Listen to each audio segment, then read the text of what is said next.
Content de voir que vous êtes au rendez-vous avec le soleil. On avait un petit doute en début mai, mais finalement ça se passe bien.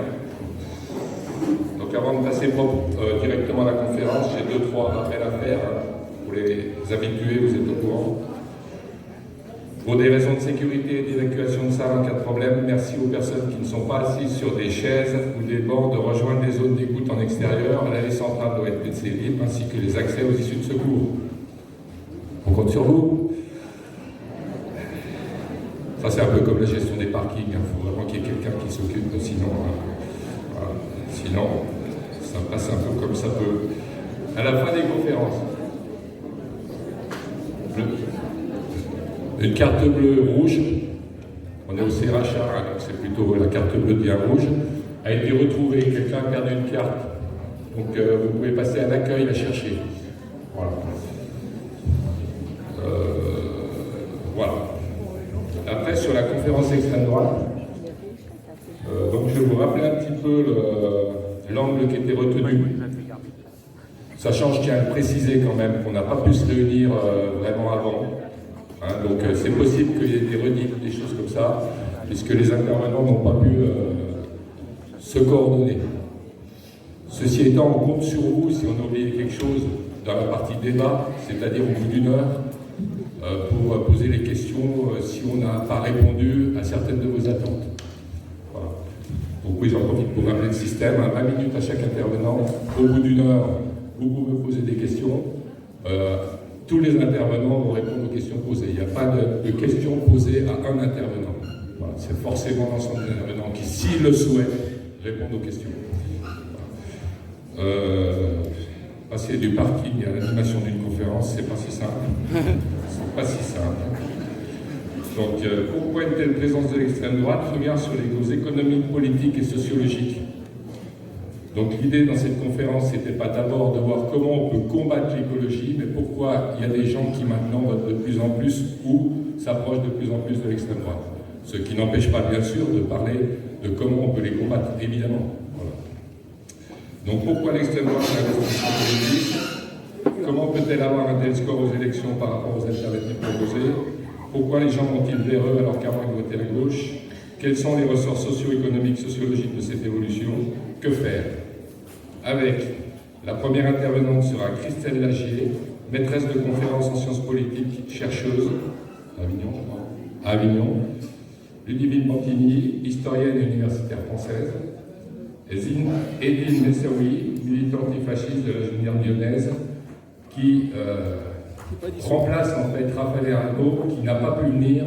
Et je remercie vraiment Zinedine parce qu'on l'a invité au dernier moment et il a réussi à trouver de la disponibilité pour venir au rassemblement. Voilà, donc je vais passer la parole à Christelle. Et puis, bonne écoute.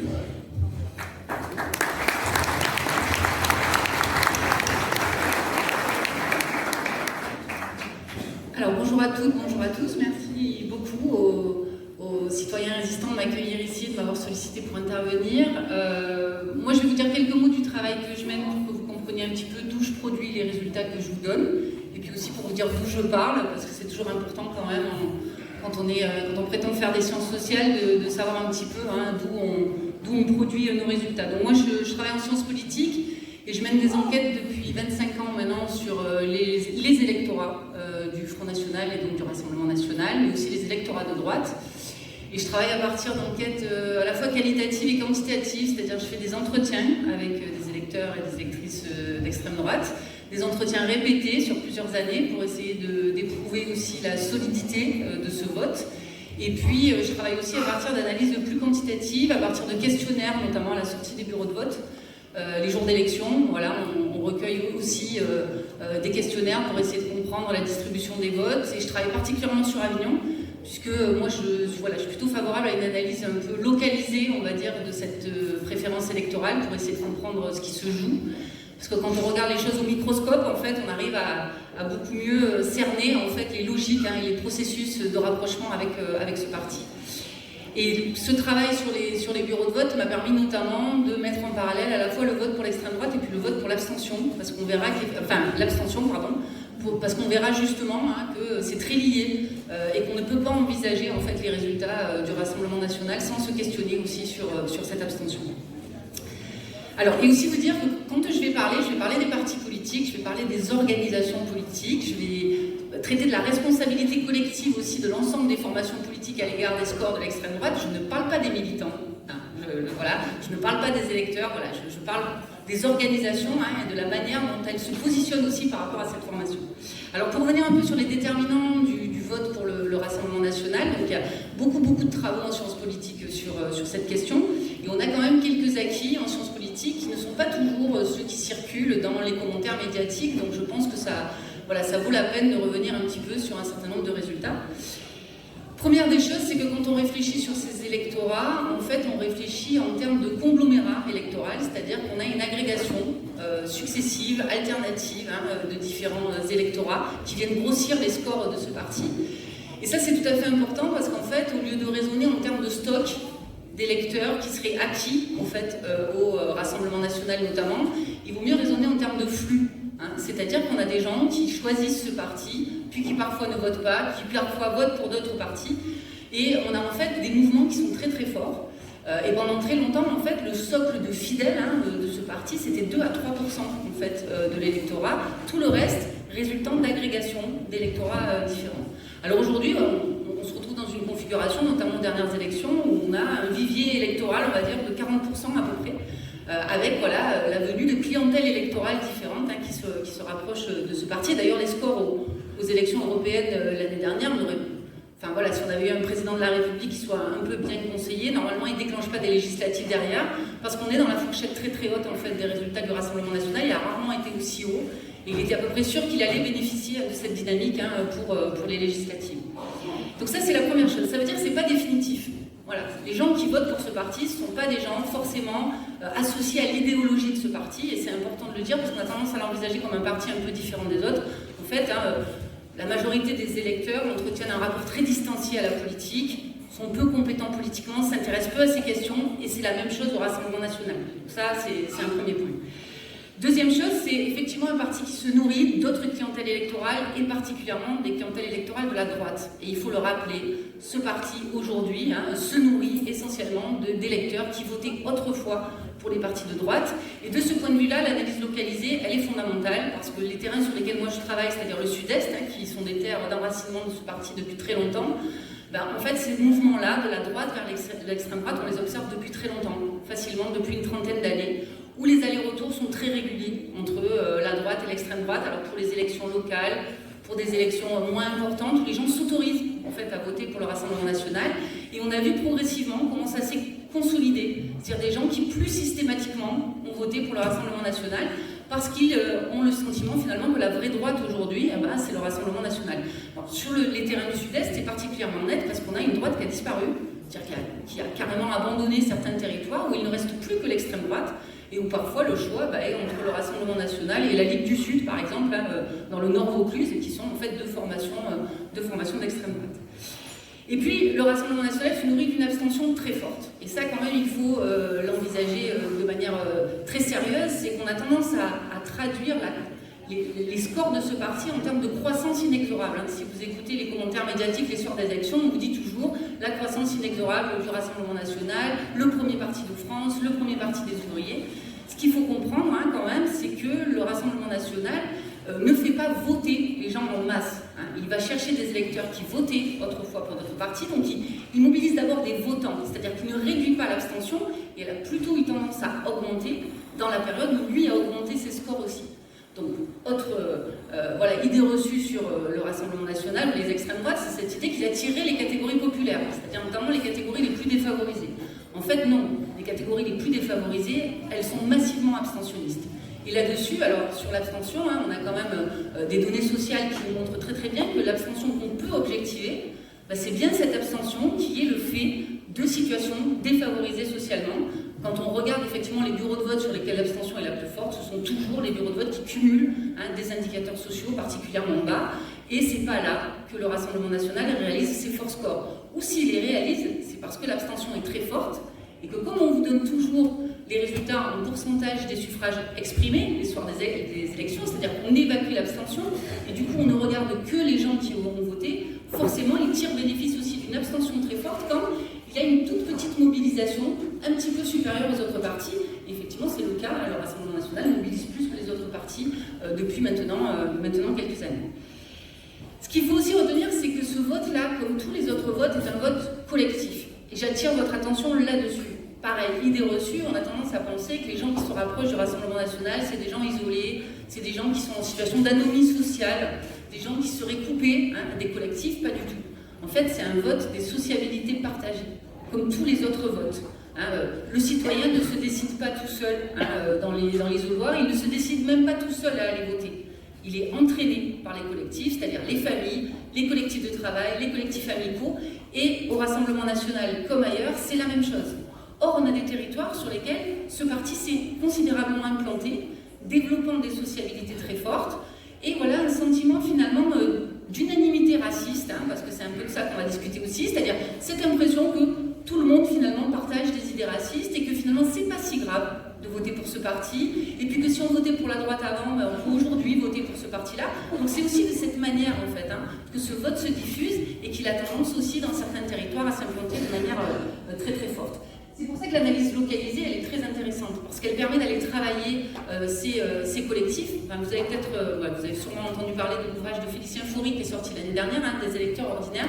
Il montre très très bien comment, dans certains lieux, finalement, c'est devenu un facteur de distinction que de voter pour le Rassemblement national, parce que ça montre qu'on appartient à certains groupes et que finalement on se distingue aussi de la catégorie de la population la plus défavorisée. On va y revenir aussi.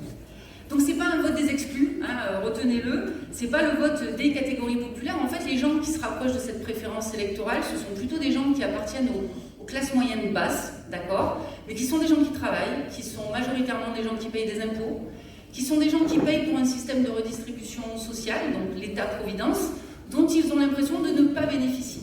Et donc ça entretient en fait un rapport très négatif à l'État, avec cette idée que, enfin, ils ne veulent pas moins d'État, mais ils voudraient un État qui soit plus égalitaire et qui s'intéresse plus à leur situation. Donc vous comprenez bien que derrière tout ça, il y a aussi la question des politiques publiques, il y a aussi la question finalement de qu'est-ce qu'on attend de l'État et de quelle manière l'État finalement va prendre en charge nos problématiques. Donc ça cultive en fait un détournement du public, et ça c'est très très fort dans ces catégories, qui vont se distinguer en fait en allant chercher un certain nombre de services aussi dans le privé, que ce soit du point de vue de l'école par exemple, on voit qu'elle se détourne de l'école publique avec cette idée finalement que l'école publique c'est pour les pauvres, et les pauvres dans l'esprit effectivement d'une partie de ces électeurs, ce sont les immigrés, et donc on ne va pas mélanger nos enfants avec une partie de ces personnes-là, et du coup on va se tourner vers les services privés. Donc on a aussi un détournement par rapport au public qui se joue aussi dans ce vote-là. Qu'est-ce qu'on sait également, c'est que la variable du diplôme reste quand même la variable qui préserve le mieux en fait de ce vote. C'est un rapport de 1 à 3, la probabilité de voter pour ce parti, selon qu'on ait effectivement un diplôme supérieur au bac ou qu'on ne l'ait pas. Donc on se retrouve effectivement avec la seule variable qui tient encore un petit peu, c'est celle du diplôme, parce que toutes les autres l'ont lâché. Il a quand même gagné des électeurs dans l'ensemble des catégories socio-professionnelles. Il en a gagné chez les femmes, puisqu'aujourd'hui, à égalité, les hommes et les femmes votent pour ce parti. Par contre, la variable du diplôme résiste encore un peu. Alors, elle résiste, mais il a quand même aussi gagné des voix dans les catégories des cadres et des diplômés du supérieur, ce qui, à mon avis, est une inquiétude à avoir. C'est-à-dire qu'au-delà des votes réalisés par ce parti, ce qui est préoccupant aujourd'hui, c'est qu'effectivement, il a des catégories plus diplômées, mieux positionnées dans l'espace social qui se reportent sur lui. Et ça favorise aussi son institutionnalisation, sa légitimation, qui accompagne aussi une institutionnalisation qu'on observe. Aujourd'hui, ils ont une majorité de députés à l'Assemblée nationale, ils ont des électeurs au Parlement, des députés au Parlement européen, donc ils s'installent dans les institutions, et cette légitimation fait aussi qu'ils attirent des catégories de la population qui autrefois ne s'autorisaient pas à voter pour eux. Alors là-dessus, je parlais de la porosité entre la droite et l'extrême droite. C'est très important de comprendre que dans ces électorats-là, le racisme en fait n'est pas le frein. C'est-à-dire que ce qui fait que les électeurs de droite ne se rapprochaient pas du Rassemblement national, c'était plus un verrou économique, avec cette idée que ce parti n'était pas crédible sur le plan économique, il n'était pas crédible sur le plan de la gouvernance, il n'était pas en capacité en fait de gérer le pouvoir. Par contre, quand vous allez sur les discours effectivement sur l'immigration, sur le racisme, sur la sécurité, il y a une proximité très très forte en fait, une partie des électorats de droite et une partie des électorats d'extrême droite. Une fois qu'on a dit cela, et qu'on a bien regardé en fait qui étaient les gens qui votaient pour ce parti, moi, la proposition que je fais, et on est une majorité de chercheurs en sciences politiques à la faire, c'est que peut-être il faut arrêter de regarder sous le lampadaire, c'est-à-dire de regarder cet électorat et d'essayer de comprendre qui sont les gens qui votent pour ce parti, pour essayer de regarder un peu autour, c'est-à-dire qu'est-ce qui se passe finalement dans notre société, qui explique aussi que ce parti ait l'audience qu'il a, notamment sur le plan électoral. Parce que la place de l'extrême droite, elle pose une question, et la question notamment du vote et du non-vote, puisque je vous dis, c'est étroitement associé aussi à la place occupée par l'abstention dans nos démocraties. Et nos démocraties, jusqu'à preuve du contraire, ce sont des démocraties représentatives, d'accord? Donc il y a quand même cette idée que normalement, il doit y avoir une certaine cohérence entre les représentants et les représentés. Et il se trouve que le fossé, et notamment le fossé social, entre les représentants et les représentés, n'a cessé de s'accroître, et qu'effectivement la question qui est posée par ce vote, c'est aussi la capacité des autres partis politiques et des autres formations politiques à prendre en charge la représentation de certaines catégories de la population qui aujourd'hui ne se sentent pas représentées et vont soit se réfugier dans l'abstention, soit vont voter pour ce parti-là. La place de l'extrême droite, pour le dire d'une manière un peu plus simple peut-être, relève d'une responsabilité collective. Et on a tendance à désigner les mauvais électeurs du Rassemblement national ou de l'extrême droite, à désigner les mauvais électeurs qui ne vont plus voter. Mais la question qu'on peut poser, c'est peut-être qu'est-ce qui aujourd'hui dans le paysage politique fait qu'une partie de la population pourrait aller voter? C'est-à-dire quelles sont les offres politiques? Qu'est-ce qui se distingue aujourd'hui dans le débat public, notamment, de thématiques qui sont portées par l'extrême droite? Alors, pour comprendre un peu, il faut revenir peut-être sur les ressorts de ce vote. Premier ressort et qui est fondamental, et je pense que, voilà, on posait la question de savoir qu'est-ce qu'on peut faire, comment on peut lutter, c'est le ressort raciste. C'est un vote qui repose quand même sur des ressorts racistes, avec un discours raciste, une grille raciste qui est venue se poser sur la grille sociale. C'est-à-dire que la manière dont le Rassemblement national a peu à peu associé toutes les questions sociales à la question raciste, complètement inondé le débat public, et surtout a été pris et discuté par l'ensemble des autres formations politiques. Donc cette question du racisme, on l'a évacuée, à mon avis, et y compris les chercheurs en sciences politiques, et c'est un des gros apports de courage de Félicien Faury, c'est de partir de cette question-là et de dire non, il faut traiter cette question du racisme parce qu'on est dans une société qui est structurellement raciste, parce qu'on est dans une société où il y a des discriminations qui font que des catégories de la population s'excluent du jeu politique et qu'on doit prendre en charge aussi cette question-là. Ça signifie quoi? Ça signifie que le combat contre le Rassemblement national et les extrêmes droites de manière plus globale, c'est un combat antiraciste. Et c'est un combat antifasciste. Et il ne faut pas laisser s'installer en fait ces discours d'unanimité raciste, avec cette idée que tout le monde partage ses idées. Et là, si on prend notre cas personnel les uns et les autres, je pense qu'on a tous un peu cédé. C'est-à-dire qu'on n'a pas relevé, on n'a pas dit, on n'a pas... Forcément, quand les gens disent des propos qui dérangent, on ne relève pas forcément. Je pense qu'en fait, il est de notre devoir citoyen de dire non. Ces discours ne sont pas partagés de manière unanime, et il y a des gens qui pensent autrement, parce que sinon, ça laisse s'installer l'idée qu'il n'y a plus que ces discours qui finalement structurent le débat public. Ensuite, il est important de bien qualifier les choses. Le Rassemblement national aujourd'hui, c'est un parti d'extrême droite et il n'y a pas de doute en fait là-dessus. Il n'y a pas de doute du point de vue historique, il n'y a pas de doute du point de vue de la manière dont ce parti a été fondé, il n'y a pas de doute du point de vue de la trajectoire de ses responsables politiques, des réseaux avec lesquels finalement il échange aujourd'hui, des groupuscules qui le soutiennent, des médias qui le relaient. On est véritablement, en tout cas pour le cas français, dans un parti politique qu'on situe à l'extrême droite parce qu'il a des racines historiques, voilà, qui se situent de ce côté-là. Ensuite, on doit poser la responsabilité des partis politiques et des organisations politiques. Première responsabilité, les partis de gauche, très clairement, qui doivent s'interroger sur leur responsabilité dans la croissance de cette formation politique qui est le Rassemblement national. Et je pense qu'une des questions centrales qui revient beaucoup dans les entretiens qu'on fait avec ces électeurs et ces électrices, c'est la question du travail. Et c'est la question par laquelle il va falloir reprendre les choses pour n'importe quel programme de gauche qui va se construire. C'est-à-dire que, en fait, cette question, elle est véritablement centrale et c'est une question qui a été abandonnée par la gauche. On a abandonné les catégories populaires et qui ont notamment les situations de travail les plus difficiles. Et surtout, on a déconnecté cette question du travail de la question raciale. Et là, il y a quelque chose évidemment à repenser sur le plan du discours de la gauche pour réassocier ces deux questions, pour parler à l'ensemble en fait des catégories populaires qui sont confrontées à des conditions de travail difficiles. Et on sait très bien que les conditions de travail pour les populations qui sont en situation irrégulière, qui sont en situation d'immigration, sont des conditions de travail qui sont encore plus difficiles que pour les autres. Donc si cette question du travail n'est pas prise à bras le corps, en fait, les partis de gauche n'auront pas capacité à aller rechercher ces catégories qui s'excluent en fait aujourd'hui du jeu politique. Merci. C'est mon côté gardien de parking. Responsabilité ensuite de la droite, évidemment.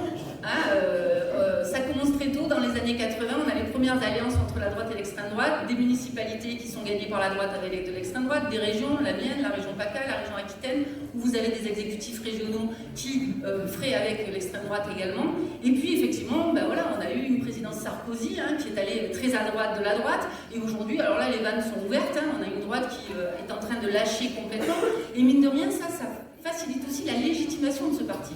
C'est-à-dire que quand les responsables politiques lâchent le discours, autorisent, laissent penser que l'on peut dire un certain nombre de choses, forcément, vous avez une partie des électorats qui, très fidèles en fait à leur parti politique, vont suivre, mais vous avez aussi un débat public dans lequel ce n'est plus un problème de valider ou de dire un certain nombre de choses, et effectivement, de ce point de vue-là, la droite a une responsabilité. Et puis, responsabilité du centre, de l'extrême centre peut-être, pour parler pour reprendre les termes de l'historien Pierre Sarnat, c'est-à-dire cette idée que finalement il n'y a pas de droite, il n'y a pas de gauche, quoi. Ni droite, ni gauche, au centre, on est tous des managers, on est tous pragmatiques, on va tous de toute façon rechercher l'efficacité et la performance, donc il n'y a plus question de savoir si les programmes qui sont proposés sont de gauche ou de droite. Et du coup, là on perd un maximum de personnes, parce que les repères centraux dans la vie politique française, ça reste quand même la gauche et la droite. Et savoir se positionner de cette manière-là, pour des électeurs très distants de la politique, ben c'est quand même une manière de savoir voilà, comment sont les gens autour de moi, il y a une élection, comment je me positionne et pour qui je vais voter. Donc ça crée un flou qui est quand même particulièrement problématique. Ces éléments-là pour vous dire simplement qu'on doit tous s'interroger en fait sur la manière dont on peut prendre collectivement en charge ce problème. Et de ce point de vue-là, et là je renvoie aux travaux de sociologues, et je pense notamment aux travaux de Julien Talman sur la discrimination, l'auteur d'un ouvrage qui s'appelle L'épreuve de la discrimination, il montre très très bien comment les catégories qui aujourd'hui s'abstiennent massivement, c'est-à-dire les catégories les plus jeunes, les catégories issues de l'immigration, qui effectivement ne se sentent pas légitimes à donner leur avis et ne vont pas voter, c'est parce qu'elles font aussi l'objet de discriminations au quotidien, des discriminations au logement, des discriminations à l'emploi qui sont évidentes. Et il montre très très bien comment cette discrimination, c'est un facteur de politisation. C'est pas du tout un facteur qui met les gens à l'extérieur de la politique. Au contraire, ça crée de la politisation. Par contre, cette politisation aujourd'hui, elle ne se traduit pas en vote.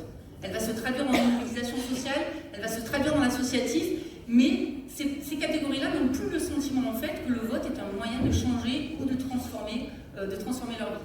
Donc là, il y a quelque chose à faire de ce point de vue-là, et ça pose la question en fait de l'orientation de nos politiques publiques de manière générale. C'est-à-dire qu'on a quand même, voilà, depuis une trentaine d'années aujourd'hui, une quarantaine d'années, des politiques néolibérales qui vont toutes dans le même sens et qui ont tendance à appauvrir les pauvres, d'accord, et à ne pas prendre en charge une partie de cette pauvreté. Et on va même encore plus loin puisqu'on criminalise la pauvreté, d'accord. Donc, quand vous avez des électeurs du Rassemblement National qui vous disent mais les pauvres, voilà, les Arabes, les pauvres qui traînent, qui ne travaillent pas, etc., et qui sont là et qui profitent des aides, en fait, on a aussi des politiques sociales qui accompagnent ce discours-là. Ils ne fantasment pas cette pauvreté, elle est à côté d'eux, ils la voient. Mais cette pauvreté, elle est accentuée par des politiques sociales qui ne prennent plus en charge la pauvreté, par un État-providence qui petit à petit se désengrège, et on le voit, les dégâts que ça produit, à la fois sur des secteurs publics comme l'école, par exemple, où on voit très très bien qu'il y a un appauvrissement en fait, des écoles publiques, un enrichissement des établissements privés, et on a une concurrence complètement déloyale qui se met en place avec des populations qui ne vivent plus ensemble, c'est-à-dire des ghettos de blancs dans lesquels on met les enfants et on les protège, et puis des écoles publiques dans lesquelles finalement on fabrique de l'échec, parce qu'il n'y a pas en fait de politique publique qui se met en place pour gérer ce type de préoccupations, qui sont des préoccupations quotidiennes en fait pour les citoyens. Voilà, donc c'était un petit peu pour essayer de déporter le regard, pour essayer de réfléchir comment collectivement, ça pose la question de l'offre politique. En fait, les partis politiques aujourd'hui sont responsables de la place, l'extrême droite a la place qu'on lui laisse en fait aujourd'hui.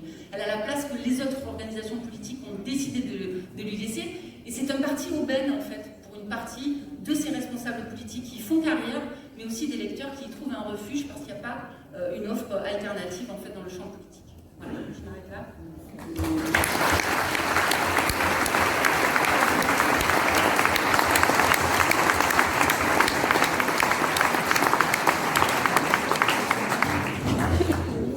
Bon voilà, on pourra compléter les propos de Christelle au cours du débat et on va passer la parole à Ludivine. Merci beaucoup. Bonjour à toutes et à tous. Je dois d'abord dire à quel point je suis heureuse et émue et aussi très honorée d'être ici. Je remercie infiniment l'équipe organisatrice. Je suis vraiment très impressionnée par ce que vous réalisez chaque année depuis si longtemps. Et donc, très très grand merci. Beaucoup de gratitude parce qu'on a vraiment besoin de ce genre de rassemblement où on peut puiser des forces, où on peut reprendre du courage quand on en manque, parce que c'est vrai que, évidemment, on sera tous et toutes d'accord avec ce constat. La situation est d'une extrême gravité et elle est à certains égards écrasante, désespérante. Et justement, ça fait partie de la logique en cours qui est celle d'une sorte de machine de guerre, une sorte de rouleau compresseur. C'est toujours l'image qui vient. Chaque jour, finalement, chaque jour, on apprend une régression sociale, une attaque. Et c'est vraiment l'idée qu'un bulldozer veut nous écraser et veut aussi nous assigner à la résignation. Donc cette assignation à la résignation, c'est comme ça, évidemment ça ne date pas d'aujourd'hui, il n'y a pas d'alternative, ça fait partie justement d'un système. Et donc je suis d'autant plus reconnaissante à l'égard de toutes ces initiatives qui sont formidables d'enthousiasme et d'énergie solidaire. Alors, la première question que je voudrais poser... Ah oui, pardon, je ne me suis pas présentée. Je m'appelle Ludivine Montini et donc je suis historienne. Je travaille beaucoup sur l'histoire des mouvements sociaux, des soulèvements populaires, des révolutions. J'ai aussi j'ai écrit des ouvrages d'histoire sur ces sujets. Le dernier s'appelle « Nous ne sommes rien, soyons toutes », l'histoire de femmes en lutte et de lutte féministe depuis la Révolution française. Et puis j'ai écrit plusieurs essais plus directement politiques, dont le dernier, aux éditions du Croquant, s'appelle « Battre l'extrême droite ». Et justement, avec Hugo Paletta aussi, dans un autre ouvrage, et Hugo a eu l'occasion de venir ici, il en était très heureux, ce livre s'appelait « Face à la menace fasciste ». Ce qu'on a pu essayer d'établir, c'est que, évidemment, on ne peut pas déconnecter cette phase où, comme l'a très bien montré Christelle, l'extrême droite est banalisée, institutionnalisée, respectabilisée, et pas seulement en France, il faut y revenir, me semble-t-il, où justement on a énormément de régimes qui installent une forme de fascisation. La fascisation, ce n'est pas nécessairement le fascisme au pouvoir, mais ce sont des formes d'accélération justement de tout ce qui relève de l'opposition, de la destruction de toute forme d'opposition, de tout ce qui relève aussi du culte du plus fort, des pulsions d'ailleurs masculinistes, virilistes, et qui entendent placer une forme de racialisation. Je rejoins bien sûr ce que tu as dit, Christelle, de racialisation, de nationalisme exacerbé, au-delà de tout, et il s'agit aussi, pour cette idéologie et ce système de pouvoir, de briser toutes les formes de résistance et d'opposition, notamment des luttes, et en particulier des luttes de classe, mais pas seulement, on va pouvoir y revenir.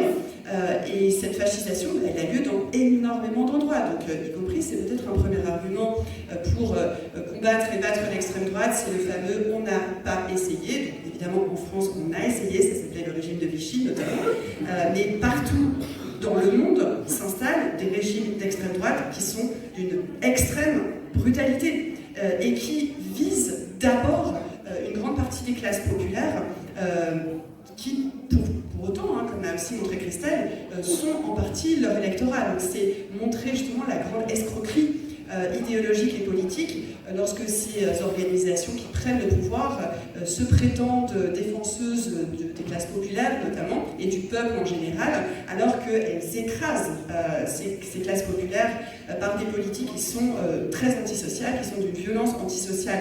Donc on est dans une phase où on a un Netanyahou dans une phase où on est contemporaine et contemporain d'un génocide. Alors le terme de génocide, il ne relève pas seulement d'un débat sémantique, et bien sûr que c'est une caractérisation qui mérite discussion, mais beaucoup d'historiennes, historiens, notamment israéliens, établissent, documentent et sourcent ce génocide depuis maintenant presque une année. Beaucoup de juristes et d'organisations internationales. Pourquoi j'insiste d'emblée sur cette dimension? C'est pour souligner à quel point, précisément, on ne peut pas se laisser écrasés par ce rouleau compresseur quand on a cette responsabilité historique immense de faire face à une situation où, encore une fois, nous sommes contemporains d'un véritable génocide. Donc, Netanyahou, Modi en Inde qui a fait face, il faut se le rappeler, quand on se dit que, bon, finalement, on n'est pas forcément à la hauteur de cette situation d'une gravité historique sans nom, il faut quand même se rappeler qu'on a assisté en Inde, au cours de ces dernières années, à une des plus monumentales mobilisations avec une grève qui a touché environ 200 millions de personnes face à un pouvoir qui est un pouvoir très clairement fascisant. Alors, je ne vais pas vous faire la démonstration de toutes ces formes de fascisation au pouvoir qui se passent aussi bien en Europe que de l'autre côté de l'Atlantique, avec Milley ou avec Trump et Musk. On peut prendre quelques exemples, j'en prendrai 3 pour ce qui concerne l'Europe. Un qui est bien connu, c'est l'extrême droite de Meloni. Et donc une des premières mesures justement qu'elle a mises en place, ce qui a permis de faire la démonstration que on n'a pas essayé. Si quand on essaye, c'est une brutalité sans nom à l'égard des classes populaires et des classes moyennes, une des premières mesures qu'elle a prises, Meloni, en arrivant au pouvoir, c'est de supprimer l'équivalent du revenu minimal. Et donc ça a placé dans une détresse sociale gigantesque une grande partie de son propre électorat, même si, comme Christelle l'a souligné, c'est une grande partie de l'électorat populaire qui ne se tourne pas vers ces formations. Un deuxième exemple qu'on peut prendre, c'est celui d'Orbán en Hongrie, et qui est de plus en plus clair justement sur ce qu'il entend faire. Là, il a eu des déclarations au cours de ces dernières semaines pour préparer les élections législatives, où il a dit clairement que si il gagne ces élections, alors il éliminera ses oppositions. Donc là, on est bien dans un des traits caractéristiques du fascisme. Et quand on nous dit, oui, bon, on peut faire l'expérience de l'extrême droite, et puis après, on montrera ses limites, et on passera à autre chose, mais on voit avec l'exemple de Orbán et de la Hongrie que ce n'est pas le cas, parce que tout est mis en place, justement, avec brutalité législative au pas de charge, pour écraser précisément toutes les oppositions. Ça a été le cas en Hongrie avec des mesures contre la presse indépendante, contre la presse d'opposition, des mesures d'intimidation, de censure, d'assèchement des financements publics et puis tout simplement de persécution à l'égard des oppositions. Et vous avez peut-être pu voir qu'il y a quelques semaines, l'organisation de la Marche des Fiertés LGBT en Hongrie a été purement et simplement interdite par le gouvernement. Et dans le cas de la Hongrie, il y a aussi des mesures antisociales qui sont caractérisées, notamment sur la retraite, notamment sur la baisse des salaires, notamment sur des poursuites engagées contre les fonctionnaires, contre les enseignants, contre les chercheurs qui se mobilisent contre ce régime. Un troisième exemple qui me semble-t-il est un peu moins connu, c'est celui de la Finlande. Parce qu'en Finlande, on se dit toujours, oui, il y a même des enquêtes qui sont menées à l'échelle internationale pour dire que la Finlande, c'est le pays supposément le plus heureux du monde. Et en fait, la coalition gouvernementale qui est au pouvoir depuis un peu plus d'1 an maintenant, qui mêle une droite dure, qui est en fait une droite extrême et une extrême droite revendiquée comme telle, le parti des vrais Finlandais, c'est comme ça que ça s'appelle en Finlande, et bien cette coalition, elle met en place aussi une politique d'une rare brutalité sur le plan social, avec ces mêmes attaques qu'on retrouve sur la protection sociale notamment, et aussi de remise en cause des conventions collectives.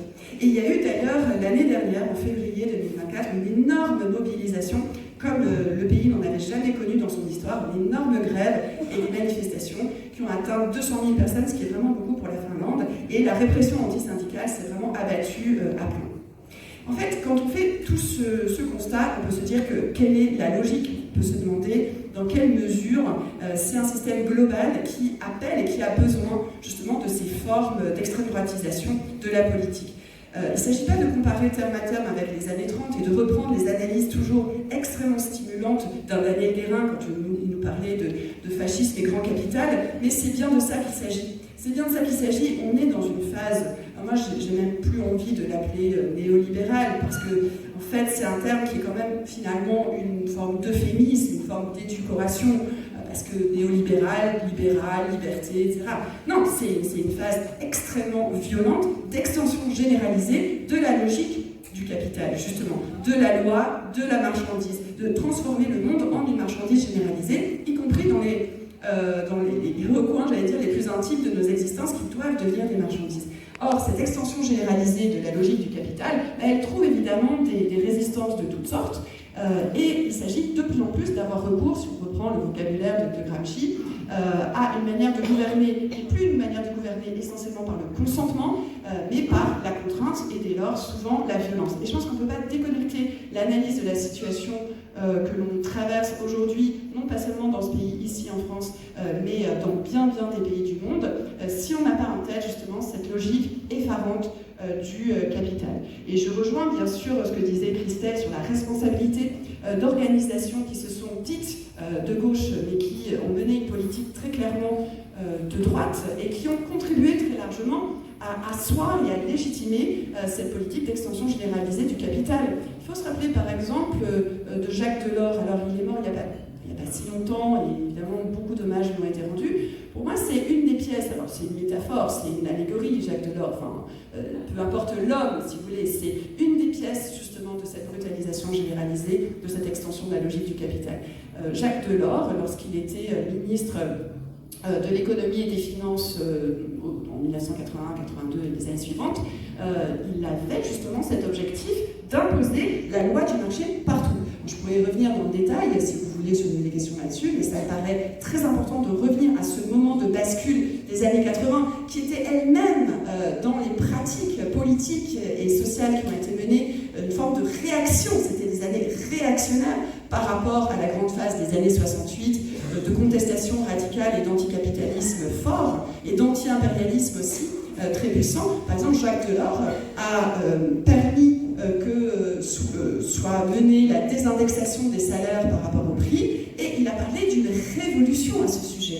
Et il disait d'ailleurs que le marché, la loi des entreprises étaient comme des étoiles dans la nuit, voilà, aussi immuables que des étoiles dans la nuit. Et il s'étonnait d'ailleurs a posteriori, mais il s'en réjouissait qu'il n'y ait pas eu finalement assez de lutte sociale pour faire face à cette nouvelle logique d'imposition du capital. Donc évidemment quelque chose de majeur s'est joué là. Alors le que faire ? Le que faire, moi je pense que la première chose à faire pour battre l'extrême droite, même si on a une grande difficulté qui a été très bien montrée par Christelle à l'instant et par toute cette sociologie, cette science politique, Benoît Coquart également, Félicien Faury, tu l'as cité, Violaine Morin notamment, qui travaille beaucoup sur ces questions, qui montrent en fait qu'en effet il y a une part d'irrationalité. On bute sur l'irrationalité et sur une forme de racialisation généralisée de la politique. Je ne dirais même pas d'ailleurs, parce qu'on entend ça parfois parmi nous, que c'est une manière le racisme imposé depuis les sommets de l'État, avec une politique qui est parfois de l'ordre d'un racisme d'État, ou d'une islamophobie aussi d'État, on pourrait y revenir. Mais c'est pas un prétexte, c'est pas une diversion. Ça, je pense qu'on peut pas tenir ce langage ou ce type d'analyse, parce qu'il y a vraiment un racisme jusqu'au plus haut sommet de l'État qui n'est pas uniquement une manière de faire détourner les yeux et de diviser la population. Ce sont des relents d'une longue histoire racialiste. Je dis racialiste à dessein, hein, c'est du racialisme, ça va être différent du racisme. Il faut quand même se rappeler que notre histoire, dans sa matrice, même dans sa matrice de Troisième République, Jules Ferry, c'était des gens qui disaient qu'il y avait des races supérieures et des races inférieures. C'est ce que disait Jules Ferry. Donc ce relent racialiste qui a hiérarchisé longtemps les races, qui les a essentialisées, qui d'ailleurs pensait qu'il y avait des races humaines. Heureusement, on a pu démontrer grâce à la génétique que ce n'était pas le cas, mais c'est le berceau du racisme. Donc ce n'est pas un prétexte le racisme. Mais on est face à une situation où, justement, même quand on fait la démonstration que le programme de l'extrême droite est antisocial, c'est un programme qui favorise les plus riches, d'une part, et qui favorise parfaitement la loi de la reproduction du capital. Sa logique. On peut en faire la démonstration détaillée. Je peux vous en citer quelques mesures, parce qu'il me semble que pour battre cette extrême droite, il faut pouvoir la documenter très précisément dans son programme, dans son projet. Mais, encore une fois, voilà, le problème qu'on rencontre, c'est que même face à cet effort de rationalisation politique, programmatique, eh bien, précisément la colonisation des esprits, il faut y revenir aussi, cette colonisation médiatique, qui sont comme une machine de guerre, et ce qui donne ce que tu as indiqué très bien sur les formes de sociabilité, ces formes non seulement de banalisation du racisme, mais même de distinction par le racisme. C'est devenu non non plus honteux. C'est pour ça que je pense qu'il faut essayer de contribuer, sans forcément faire de la morale, parce que c'est pas la morale qui marche, mais à remettre la honte au racisme. Et c'est ça qui est devenu un des ressorts majeurs de cet électorat, avec cette sociabilité permanente. Par exemple, on mange du CNews et donc du racisme absolument toute la journée. Et dès lors, quand on se retrouve au troquet du coin, le soir, c'est ça qu'on partage. Et c'est ce que montre notamment Benoît Coquart, quand il étudie, quant à lui, l'électorat de l'extrême droite dans le Grand Est, c'est que la honte, c'est de voter pour la gauche. Parce que c'est supposément être soit un cassos, selon l'expression choisie par cette idéologie raciste, et en fait de mépris de classe et de condescendance de classe, mais c'est soit défendre les cassos ou être un cassos soi-même. Donc voilà, on peut faire ce travail, et ça me semble très très important de dire, par exemple, le RN, c'est quoi son programme? Il y a une sorte de porte-à-faux gigantesque qui montre l'escroquerie généralisée de ce parti. C'est-à-dire que si on mène des enquêtes justement de sociologie politique, on s'aperçoit que, peut-être que tu pourras confirmer Christelle, plus de 80% de l'électorat du RN sont favorables à des mesures comme rétablir l'impôt sur la fortune. Mais le RN vote contre. Comme taxer les super profits, les profits des grandes entreprises du CAC 40. Mais le RN est systématiquement contre. Les grands partis, plus de 80%, là aussi parfois jusqu'à 90% de cet électorat, qui est très hétérogène socialement et qui est très interclassiste, mais une grande partie est favorable à l'idée de réindexer les salaires sur les prix, ou encore de bloquer les prix des produits de première nécessité. Mais systématiquement, le RN vote contre ces mesures-là. On a pu en faire la démonstration par leur vote, aussi bien à l'Assemblée nationale qu'au Parlement européen sur d'autres mesures. Et quand on regarde le programme du RN, oui, c'est un programme pour favoriser le capital. Par exemple, non seulement ils ne sont pas favorables à l'idée de rétablir l'ISF, mais ils veulent encore étendre ce type d'exonération fiscale, de suppression d'impôts, notamment l'impôt sur la fortune immobilière. Ils veulent supprimer l'impôt sur la fortune immobilière. Donc c'est pas du tout étonnant qu'une grande partie, une partie de plus en plus importante du patronat français, en l'occurrence ici, mais ailleurs c'est valable aussi, se rallie à cette extrême droite. On le voit bien sûr avec Bolloré et l'empire bolloréen, on le voit avec Pierre-Édouard Stérin, on le sait, et on sait que ça va faire très mal l'année prochaine, puisque le but c'est quand même de faire gagner à l'extrême droite aux élections municipales par une sorte de colonisation généralisée des idées de l'extrême droite, mais on le voit de manière beaucoup plus générale, et on a pu faire la démonstration qu'il y avait un article du Nouvel Observateur il y a quelques semaines qui parlait de la tentation des patrons vis-à-vis du RN. Bah oui, c'est pas du tout étonnant, fascisme et grand capital. Il y a des économistes qui ont pu montrer d'ailleurs que si le programme du RN était appliqué, eh bien, ça favoriserait 10% les plus riches au détriment de 30% les plus pauvres. Donc les 10% les plus riches s'enrichiraient encore, et les 30% les plus pauvres s'appauveraient. Alors, là où j'ai peut-être une petite divergence avec Christelle, mais on pourra en discuter, c'est sur la gauche. Alors, par exemple, sur ce que tu as avancé, sur l'idée que la gauche aurait abandonné le monde du travail. Bon, moi, je pense que pour battre l'extrême droite, en effet, il faut un projet, mais il faut aussi déjà lutter contre cette machine de guerre médiatique qui justement va banaliser et complètement dépolitiser le RN, qui va toujours se placer sur son propre terrain, qui va toujours mettre en avant les trois piliers de son programme, c'est-à-dire l'insécurité, l'islam et l'immigration. Et jamais, justement, faire la démonstration de ce qu'est concrètement ce programme, notamment pour les classes populaires. Donc, il faut avancer aussi un programme contre cette machine de guerre médiatique. Et là, on peut tout à fait s'appuyer d'ailleurs sur une histoire qui nous est très chère et qui vous est très chère ici, c'est celle du CNR. Parce que le CNR avait des choses à dire sur les médias. Le programme du CNR disait qu'il fallait mettre les médias à l'abri des puissances de l'argent. Et donc, il faut mettre en avant des mesures très concrètes, notamment priver tous ces médias qui ont déjà été condamnés pour incitation à la haine, et notamment incitation à la haine raciale, de leurs subventions publiques. Il faut aller bien au-delà, en fait. Il faut prendre des mesures de loi anti-concentration des médias. Il faut imaginer un conseil national avec une auto-organisation par la base, avec des usagères et usagers des médias et des journalistes faire en sorte que justement l'indépendance des journalistes soit respectée avec un véritable conseil de déontologie. Il faut aussi que les amendes en cas de condamnation soient à la hauteur et proportionnelles au chiffre d'affaires, évidemment, de ces 11 milliardaires qui détiennent l'essentiel des médias. Parce que je pense qu'on ne peut pas comprendre ce que tu viens d'expliquer très justement sur ce qui est venu, la grille raciste, hein, pour reprendre les termes que tu as employés, la grille raciste qui est venue se poser sur la dimension sociale, si on n'a pas, encore une fois, tout le monde l'a à l'esprit, hein, forcément, ce battage médiatique, mais qui ne vient pas que de l'Empire golorien, par exemple. Hein. On pourrait donner beaucoup d'exemples des services publics qui ont adopté de plus en plus un langage, service public des médias, hein, un langage justement de nature à tendance xénophobe. Moi j'ai en tête par exemple une interview que Alix Bouillaguet, une journaliste de France Info TV, avait faite avec Laurent Jacobelli, un grand méchant du RN. Numéro 3 sur la liste des élections européennes, et il parlait des Français supposément issus de l'immigration, bon, catégorie essentialisée, et elle a dit, c'est elle qui a dit ça, ah oui, mais ils sont français, il faut faire avec, d'accord ? Et ça, c'est sur le service public.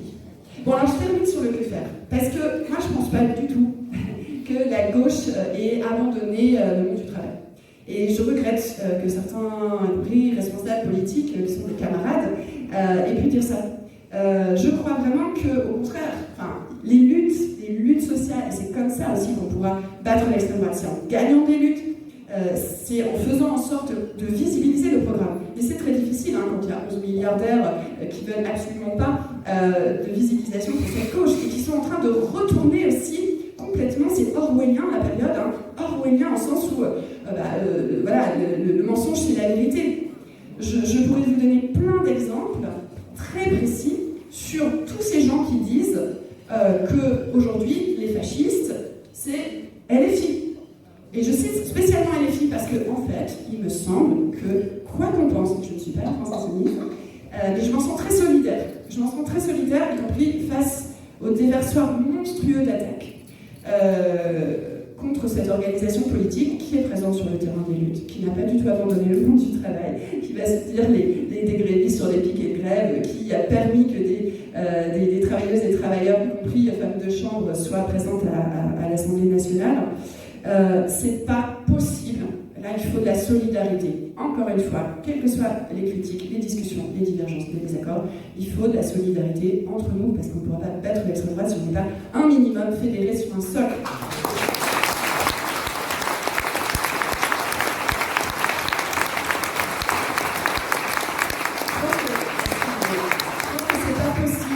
De laisser dire à flot continu que LFI est le premier parti antisémite de France, alors qu'en fait, cette accusation abjecte, ignoble d'abord pour la lutte contre le véritable antisémitisme, c'est une accusation qui est portée parce que depuis des mois et des mois, LFI dénonce ce qu'elle considère être comme un génocide à Gaza.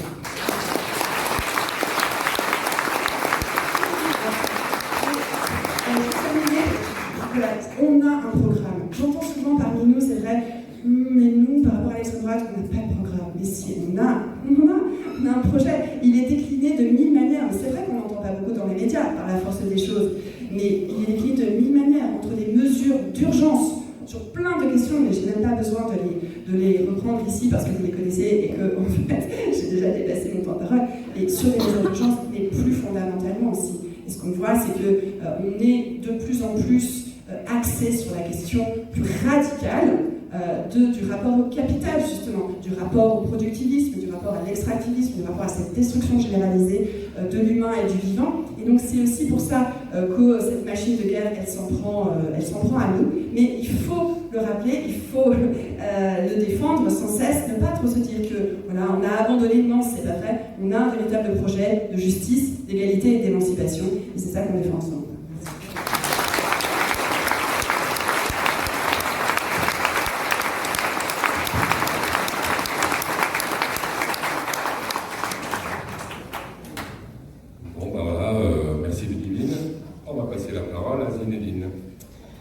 Merci. En tout cas, ça me fait énormément plaisir quand je vois là toutes les centaines de personnes qui sont présentes aujourd'hui sur ce lieu historique.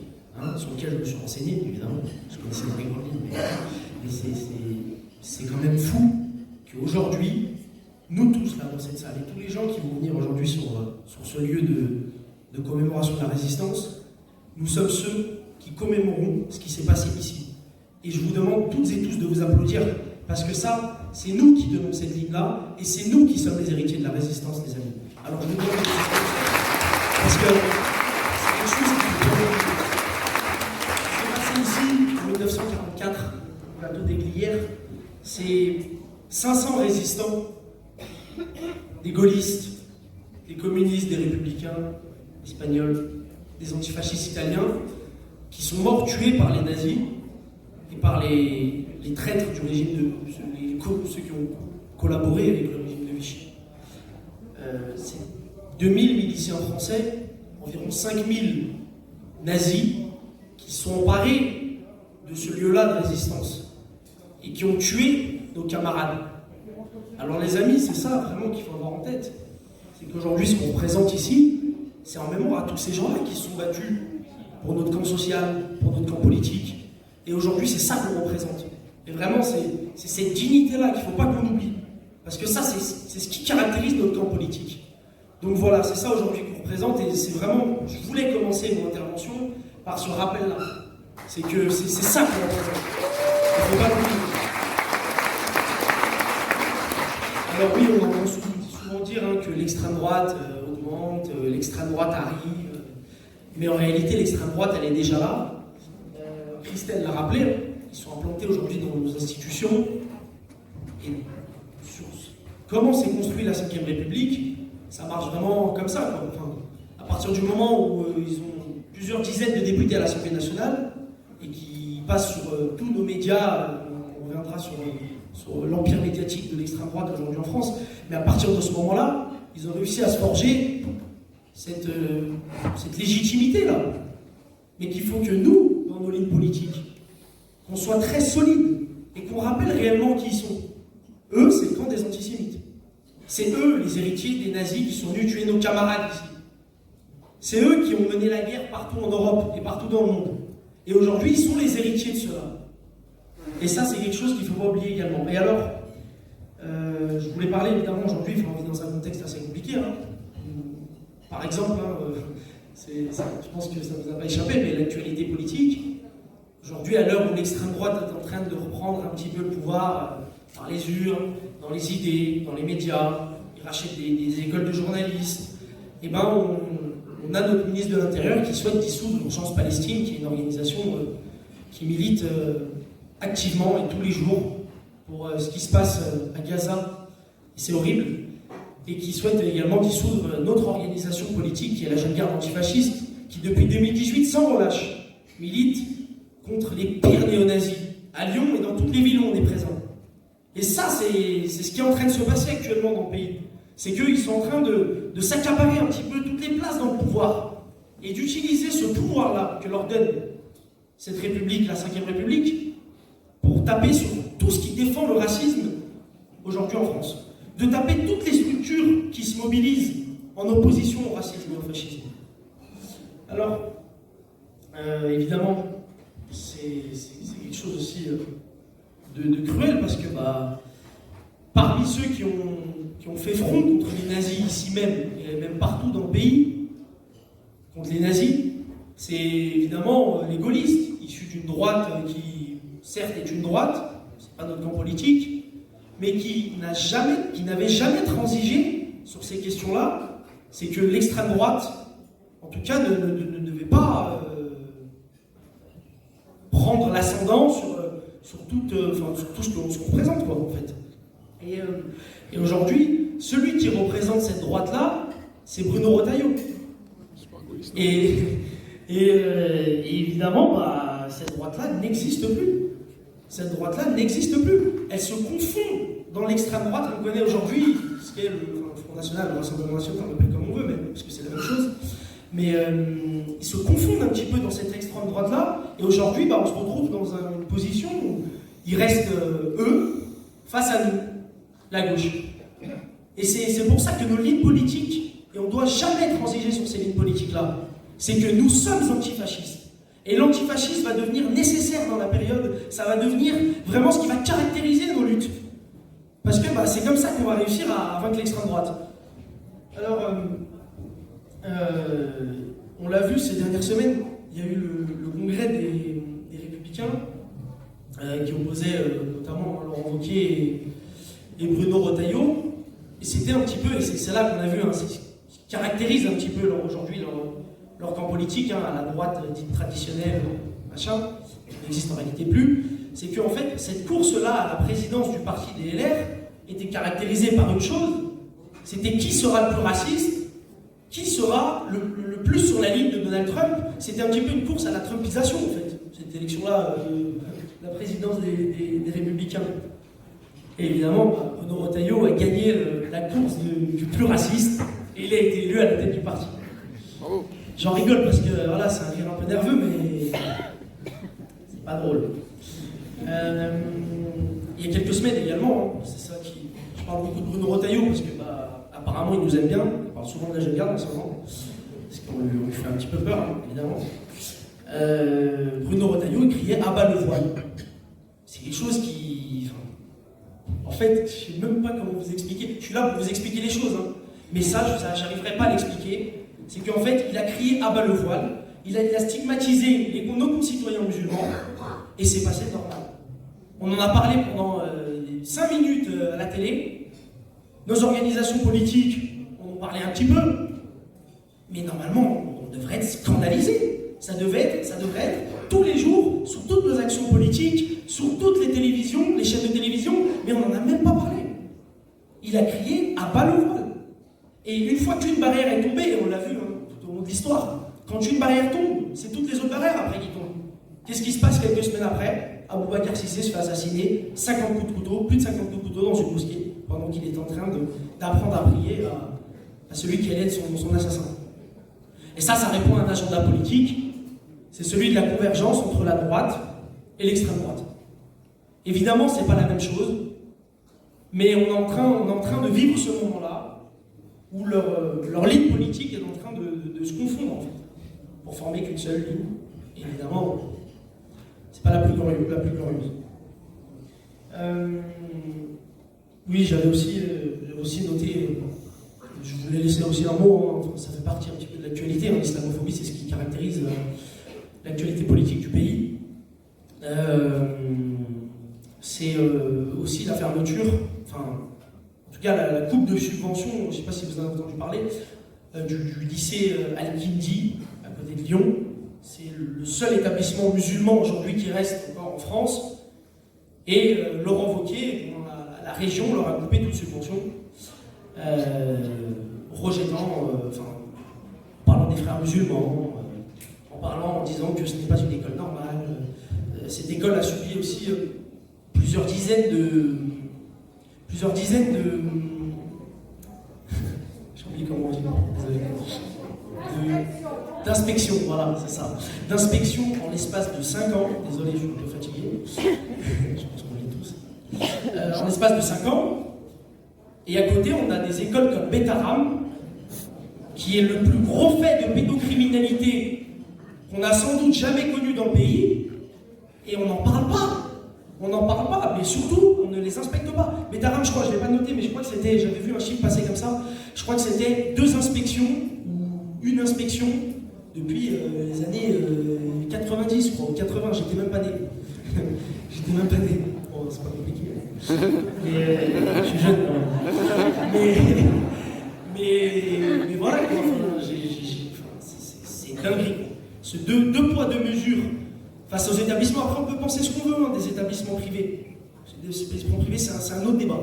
Par contre, ce 2 poids, 2 mesures qu'on voit sur les établissements privés, qu'ils soient musulmans, ou à l'inverse, catholiques, ou d'autres confessions, évidemment, c'est pas le même traitement. Et ça, je voulais en parler aujourd'hui, et vraiment, c'est quelque chose dont on doit s'emparer, parce que c'est ce qui caractérise l'agenda politique de nos dirigeants aujourd'hui. C'est l'islamophobie. Et on a lancé une campagne ces dernières semaines, je vais en parler comme ça ces derniers mois, qui s'appelle Génération Espoir, Dignité, Résistance, EDR, avec plusieurs individus, notamment des associations politiques implantées dans les quartiers populaires en banlieue parisienne, à Lyon, à Lille, dans plusieurs villes en France, à Lyon. Nous, évidemment, avec la Jeune Garde, on a directement pris part parce que cette campagne politique-là, si vous avez des questions, on peut en discuter après, on peut en parler. Cette campagne politique-là va justement s'inscrire en opposition à cet agenda politique-là, ce jeu politique qu'on a compris, qui tournera évidemment autour du racisme et de l'islamophobie. Évidemment que là, la lutte en opposition à tout ça est plus que primordiale. Je dirais même elle est vitale pour notre camp politique. Il faut qu'on affirme nos lignes politiques et tous nos soi-disant camarades, et ça je vais glisser un mot quand même là, ces gens, tous nos soi-disant camarades qui refusent de qualifier tous ces actes-là d'islamophobie, il faut qu'ils sachent une chose, c'est que la lutte elle se fera sans eux, et on les attendra pas. Voilà. Et on a créé cette campagne-là, et évidemment n'importe qui pourra s'en saisir. N'importe où, peu importe où vous habitez en France. Cette campagne-là, vous pourrez vous en saisir, vous pourrez mener des actions de collage, de tractage, vous pourrez mener organiser des journées comme celle-ci, par exemple, de formation politique, parce que évidemment, c'est ce qui va caractériser la période. Voilà, désolé, je prends un peu.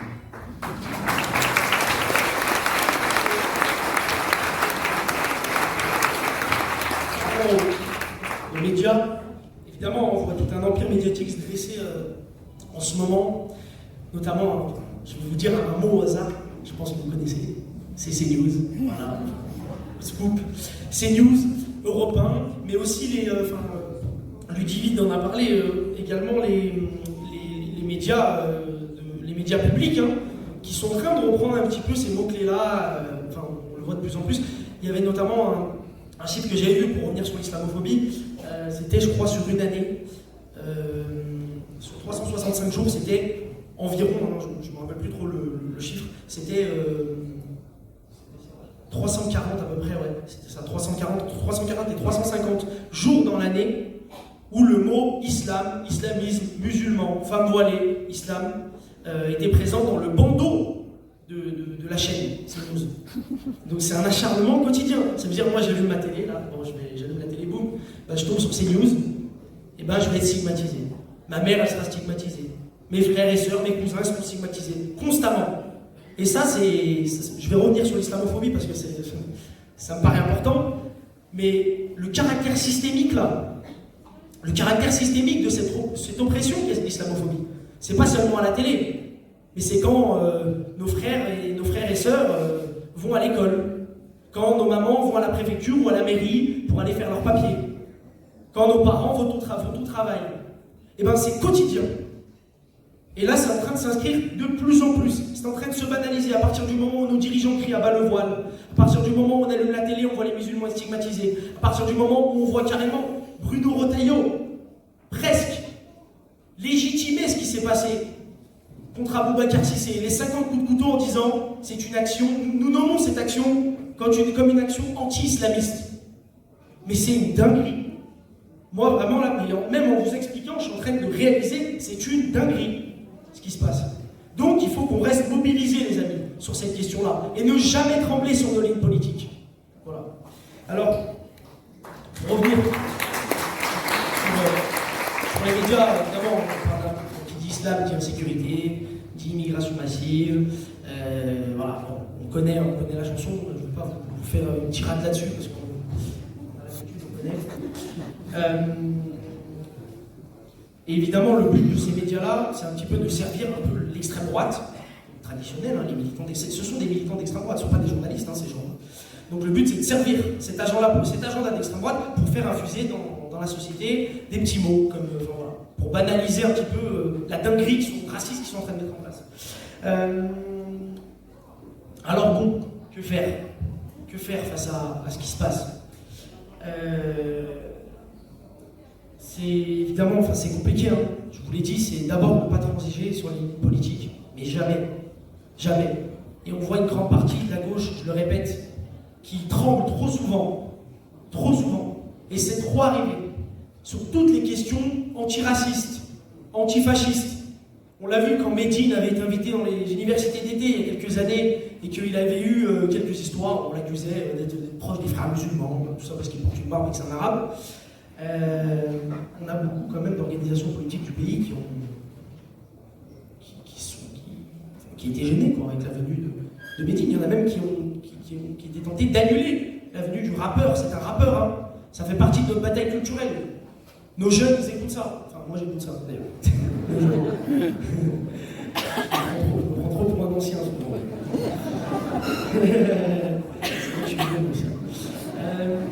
Et puis, évidemment, la solidarité à nos organisations politiques. Avec la Jeune Garde, depuis 2018, on a organisé la lutte antifasciste à Lyon, et c'était pas facile.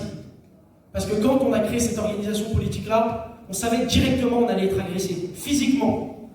L'extrême droite, c'est pas seulement les idées, c'est aussi toute une méthode physique, passant par les agressions constantes contre les personnes racisées, les camarades de notre camp politique. C'est constant, et on le savait. Et avec la Jeune Garde, c'est un travail qu'on a mené et qu'on a assumé. C'est assumer l'autodéfense face à ces gens-là. Assumer l'autodéfense et se porter en face d'eux et leur dire « Nous n'avons pas peur de vous. Nous n'avons pas peur de vous.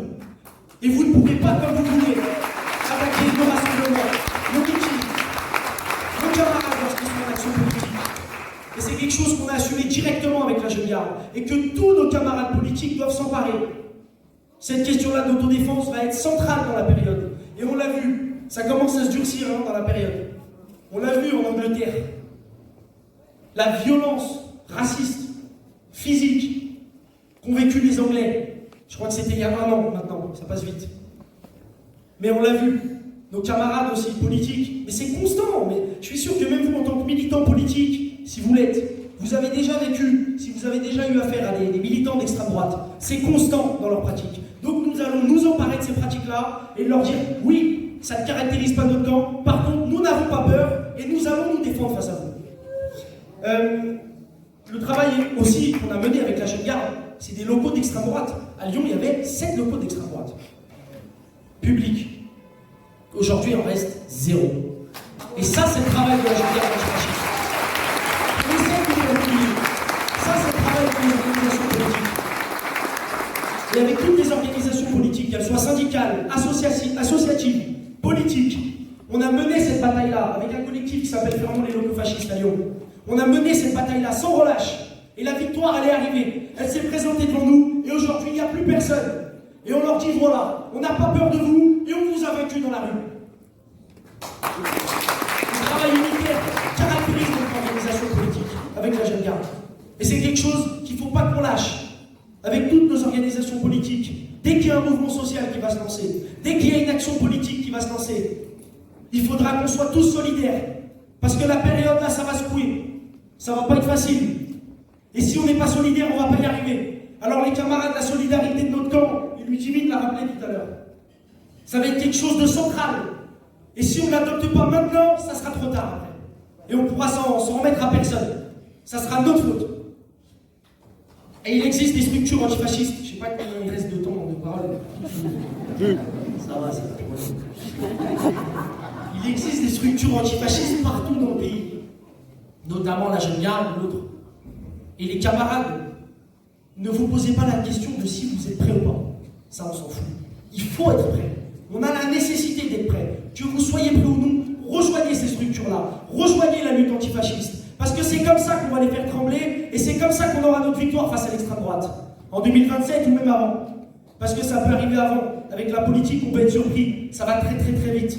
Ça peut arriver avant. L'échéance, c'est pas 2027. L'échéance, c'est aujourd'hui. À partir de maintenant, on se met en action et on va les dégager tous ceux qui sont là.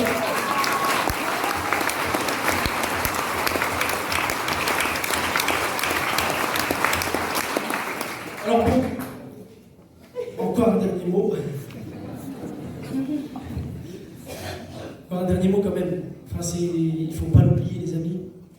Et je le rappelle, je l'ai répété, je le répète. C'est que cette période-là, elle va être très très compliquée. Cette période-là, elle va être très très compliquée. Et que moi, jeune, les plus anciens camarades, il va falloir qu'on se tienne tous debout. Il va falloir, les amis, qu'avec nos structures antifascistes, par exemple là, le gouvernement annonce la dissolution de la jeune garde antifasciste, qui est un des remparts à l'extrême droite groupusculaire, j'ai envie de dire, en France. Au pire néo-nazis. Et c'est quelque chose aussi, la question de l'antisémitisme. Je suis désolé. Je vais parler aussi de l'antisémitisme parce qu'il fallait que j'en parle. On essaye ces dernières années de faire passer la gauche comme le camp des antisémites. Mais ne l'oublions pas, nous, la jeune garde antifasciste, vous, les camarades, toutes les organisations politiques, nous sommes ceux qui les combattons à bras-le-corps. Nous combattons ceux qui, il y a quelques mois à Paris, faisaient des saluts nazis et ont attaqué une organisation kurde au cri de Paris est nazi. Alors les antisémites, c'est qui? C'est ceux, ne n'oublions pas le Rassemblement national par qui il a été fondé. Pierre Bousquet, un Waffen-SS, Jean-Marie Le Pen, qui a torturé des Algériens, mes ancêtres, en Algérie. Et ça, il ne faut pas l'oublier, les amis. Il ne faut pas l'oublier. Nous sommes ceux qui combattons les antisémites. Ne tremblons jamais sur la question de l'antisémitisme. Parce qu'elle va caractériser la période. Et oui, nous la ferons. Voilà, bon écoutez, merci à tous d'avoir été présents. Merci aux organisateurs pour l'invitation. Surtout, ne lâchons jamais la rue. Ne lâchons jamais les organisations politiques. Soyons derrière chaque barricade, derrière chaque camarade qui se fait attaquer. Ne lâchons jamais, les amis. Siamo tutti antifascisti. Siamo tutti antifascisti. Siamo tutti antifascisti. Siamo tutti antifascisti. Merci les amis, merci à tous. Bon bah, une question? Merci. Des questions? Des questions? Autant désolé, je m'appelle Zinedine, je suis pas encore le jeune garde. J'ai oublié. Merci Zinedine. Merci. Il y a des questions? On va passer aux questions. Donc je vous rappelle l'idée. Vous pouvez dire évidemment un point de vue, et vous déterminez si possible votre intervention par une question pour relancer. Vos questions, elles sont adressées aux trois. C'est eux qui décident s'ils répondent ou pas, s'ils choisissent de répondre sur le thème proposé, s'ils estiment compétents ou pas, etc. Voilà. Donc il va y avoir des micros qui circulent. On va prendre 3 questions. Voilà. On va commencer par 3 questions, ce qui permet aux intervenants de s'organiser pour la réponse. Vous avez des micros qui prennent, c'est eux qui regardent les bras qui se lèvent. Voilà, c'est pas moi.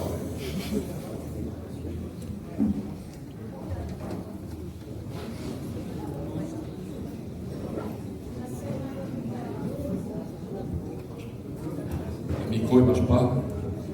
Je sais pas si je sais C'est bon, il marche. Alors je voudrais vous interpeller sur un problème qui me tient à cœur.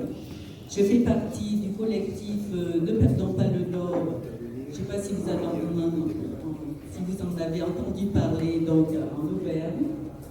Et c'était contre la fermeture du magasin Auchan. Bon, enfin, donc dans ce collectif, je vais être bref. Eh bien, au départ de la formation du collectif, il y a des associations qui se sont retirées et qui ont dit qu'il y avait un parti politique à l'intérieur de ce collectif et donc ils ne voulaient pas s'engager, se faire politiser. Alors moi, c'est mon avis personnel. Je ne sais pas si vous serez d'accord avec moi, mais j'ai envie de dire à ces associations, écoutez, si vous ne voulez pas vous laisser politiser, vous faire manipuler, un jour, vous allez vous faire politiser par la force des choses et on entendra les bruits de bottes dans les rues. Vous voyez ce que je veux dire? Vous allez vous faire politiser par la force des choses, par le RN. Je pense que je suis tout à fait dans le thème, me semble-t-il.